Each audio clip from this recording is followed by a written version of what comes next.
میں سمجھتا ہوں کہ پشاور پولیس بالکل اس چیز کو سمجھتی ہے کہ یہ ہمارا کوئی اختتام نہیں ہے بلکہ یہ آغاز ہے، اور اس کے اندر ہم لوگوں نے یہ چیز نوٹ کی ہے کہ بہت سے جو گینگز ہیں چونکہ وہ اس خوف سے کہ ان کے خلاف ایکشن ہو رہا ہے تو پہلے تو وہ پاکستان کے مختلف شہروں میں گئے تھے، لیکن کچھ جو ہے وہ بیرون ملک بھی فرار ہوئے ہیں۔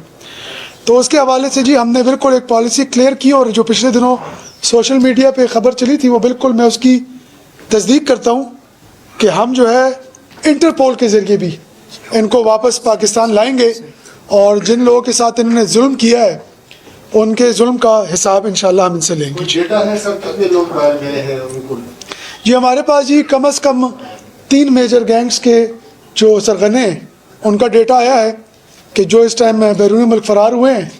اور انشاءاللہ تعالی ان کے لیے جو قانونی اور کاغذی کارروائی ہے وہ سٹارٹ ہو چکی ہے۔ جی مختلف نام انہوں نے دیے ہوئے ہیں فتنہ الخوارج کے، اور یہ مختلف طریقوں سے اثر انداز ہونے کی کوشش کرتے ہیں۔ میں سمجھتا ہوں کہ ہم پرٹیکولر کسی گروپ کو کہنے کے بجائے ہم یہ اگر یہ کہیں کہ مختلف جو فتنہ الخوارج کے گروپس ہیں جو کہ یہاں پر دہشت گردی کرتے رہے پہلے بھی، وہ مختلف ناموں سے آ کر اب کارروائیاں کرتے ہیں۔ ابھی ظاہری بات ہے کہ ان کا فوکس یہی ہے کہ جہاں پر بھی خیبر پختونخوا کے وہ علاقے جہاں پر ملٹری یا پولیس یا باقی ادارے اگر کام کر رہے ہیں تو وہ ان کو ٹارگٹ کرنے کی کوشش کرتے ہیں۔ تو میں سمجھتا ہوں کہ اس حوالے سے مزید بھی ہم آپ کو انفارمیشن دیں گے، لیکن بہترین فورم اس کے لیے کاؤنٹر ٹیررزم ڈپارٹمنٹ۔ جی بالکل، ہمارا آپ کو پتہ ہے کل بڑا ہی زبردست ایک سیشن ہوا اراکین اسمبلی سے، اور اس کے دوران ہم نے ان کو بریفنگ دی ہے جو لا اینڈ آرڈر کی سچویشن میں بہتری آئی ہے،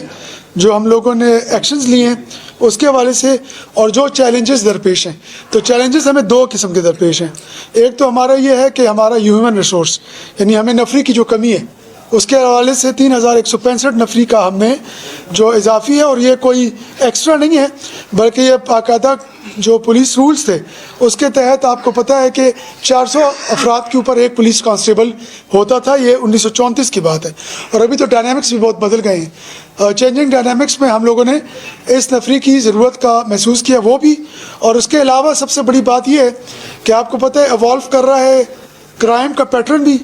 اور ٹیررزم کا پیٹرن بھی، تو اس کے لیے ہمیں گیجٹری کی ضرورت ہے۔ تو انسپیکٹر جنرل آف پولیس تو اپنی طرف سے انہوں نے ڈی جی اپنا سیف سٹی اتھارٹیز کے قیام کی صوبائی حکومت کے تعاون سے وہ کر رہے ہیں، اور اس پہ بہت تیزی سے پیش رفت جاری ہے۔ اس کے علاوہ بہت سی ایسی چیزیں ہیں جو آئی جی صاحب نے صوبائی حکومت کے ذریعے ان کی پرچیز بھی کی ہے، لیکن ہم سمجھتے ہیں کہ پشاور پولیس چونکہ face of Khyber Pakhtunkhwa police ہے اور زیادہ تر آبادی بھی یہیں پہ رہتی ہے اور چیلنجز بھی یہاں زیادہ ہوتے ہیں، اس لیے ہم لوگوں نے ان کو جو امپورٹنٹ گیجٹری ہے اس کے لیے ہم نے ڈیمانڈ دی ہے، تو وہ بھی ہم نے ان کو پیش کی ہے جو ہمیں